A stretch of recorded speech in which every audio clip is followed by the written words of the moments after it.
Civil defence and home guard ये આપણે આવતીકાલે આયોજન કરવામાં આપણે આયોજન કરીએ છીએ ગાંધીનગરમાં। ये लास्ट टाइम जो चिंतन शिविर हुआ था 2002 में, जिसमें प्रधानमंत्री भी थे और माननीय गृह मंत्री भी थे, तो उनका ये निर्देश था कि ऐसा एक आयोजन किया जाए और ऐसा भूतकाल में आयोजन होता रहा है। ये जो सिविल डिफेंस और ये होमगार्ड के जो वॉलंटियर्स हैं, तो जैसे सिविल डिफेंस में भी है और होमगार्ड में भी है, इनका एक परमानेंट कंपोनेंट होता है और ज़्यादातर एक वॉलंटियर कंपोनेंट होता है। ये सिविल डिफेंस का कॉन्सेप्ट 1962 के वॉर के बाद ये आया था, जबकि वहाँ पे देखा गया कि जो बॉर्डरी और मतलब सीमावर्ती जो क्षेत्र हैं, वहाँ के लोगों के तरफ से कोई प्रतिरोध नहीं हो पाया था क्योंकि वो संगठित नहीं थे। तो उसको ध्यान में रखते यूके के सहयोग से फर्स्ट टाइम सिविल डिफेंस का कॉन्सेप्ट यहाँ पे इम्प्लीमेंट किया गया और इसी 1965 वॉर के बाद ये बॉर्डर होमगार्ड का भी कॉन्सेप्ट वहीं से आया और 65 के इंडो पाक वॉर के बाद बॉर्डर विंग होमगार्ड का कॉन्सेप्ट सामने आया। तो ये जो है ये एक फोर्स मल्टीप्लायर है। सिविल डिफेंस का जब ओरिजिनल जो इसका उद्देश्य जो था कि during war time, before war time and after war time उनके जो लीनिएटेड ड्यूटीज़ हैं वो वहाँ पे फ़र्ज अदा करेंगे। बाद में 2010 में इनके एक्ट में संशोधन भी किया गया है और उसमें डिज़ास्टर मैनेजमेंट का भी एलिमेंट उसमें आ गया है। तो ये एक सेंट्रल एक्ट है। होमगार्ड जो है ये हम लोग अभी इसका एक मॉडल बिल बनाने में लगे हुए हैं, जो कि मतलब अलग अलग स्टेट फिर उसको अपनाएगी बाद में। ये बेसिकली ऑक्सिलरी फोर्स है, इंटरनल सिक्योरिटी या पुलिस की मदद करती है, जैसा आप लोग जानते हैं। इसकी टोटल जो फोर्स स्ट्रेंथ होगी सिविल डिफेंस और होमगार्ड के देश भर में करीब करीब इसके वॉलंटियर्स हैं वो 10 लाख से उपरांत हैं। तो अगर ऐसा माने तो ये जो फोर्स है वो हिंदुस्तान की करीब करीब सबसे बड़ी, अगर उसको फोर्स की परिभाषा दे पाएँ, अगर क्योंकि ये वॉलंटियर है तो काफ़ी बड़ी मतलब जनसंख्या है और ये एक निष्काम सेवा देते हैं, वॉलंटियरी बेसिस से सेवा देते हैं। तो हमारे they are deserving of our respect and regard, because बाकी सभी तो मतलब वेतन के लिए काम करते हैं, लेकिन ये है जो कि मतलब वॉलंटियर है, मतलब कि इनको एक ऑनरेरियम टाइप का मिलता है, इसके लिए काम करते हैं।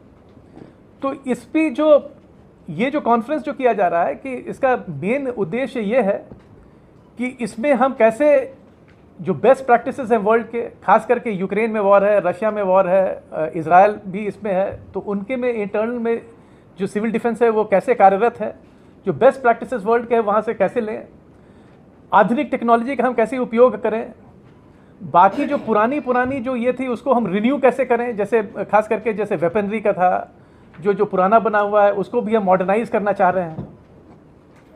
और एक दूसरा ये था जो खास करके गृह मंत्री का ये है कि इसमें जो भावना है, इसके पीछे जो भावना है वो व्यापक हो जाए, सभी के बीच में हो, जिससे कि सबको इसका वॉलंटियर में इसका योगदान दें।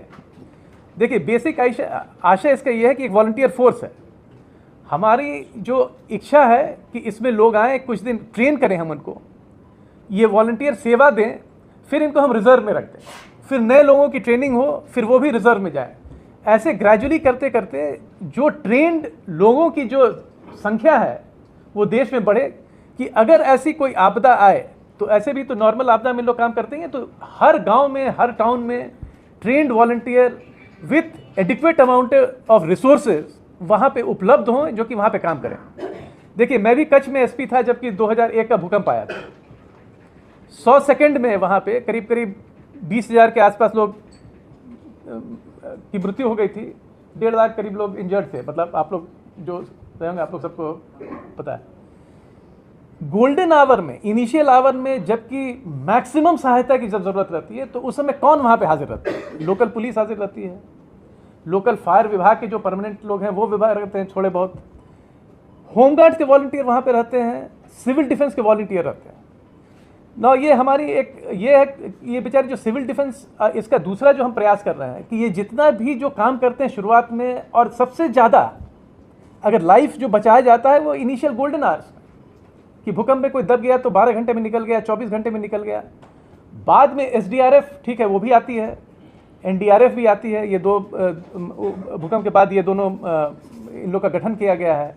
आर्मी, पैरामिलिट्री, ये सब फोर्स तो बाद में आती ही रहती है, बट जो गोल्डन आवर में जितना जो हो सकता है जो काम, वो केवल मोस्ट ऑफ द टाइम ये home guard, civil defence, local police, और जो अगर फायर की वहाँ व्यवस्था हुई तो उसके पर्सनल वही आके वहाँ पे उस समय अपना योगदान देते हैं।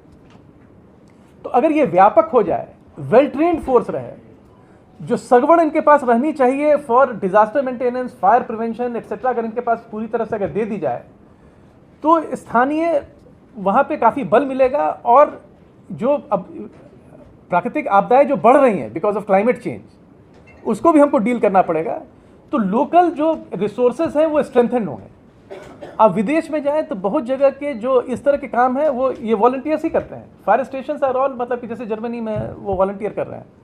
तो जो हमारे माननीय प्रधानमंत्री और माननीय गृह मंत्री की जो इनका दृष्टि है, जो सोच है, इसको आगे बढ़ाते हुए हम ये 2 दिन का ये कॉन्फ्रेंस कर रहे हैं।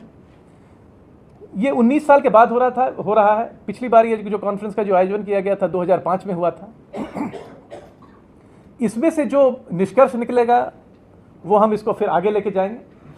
तो इंट्रोडक्टरी तौर पे मुझे इतना ही कहना है। कुछ जो गुजरात से लेके है वो आपको लिख के आपको दे दिया गया है।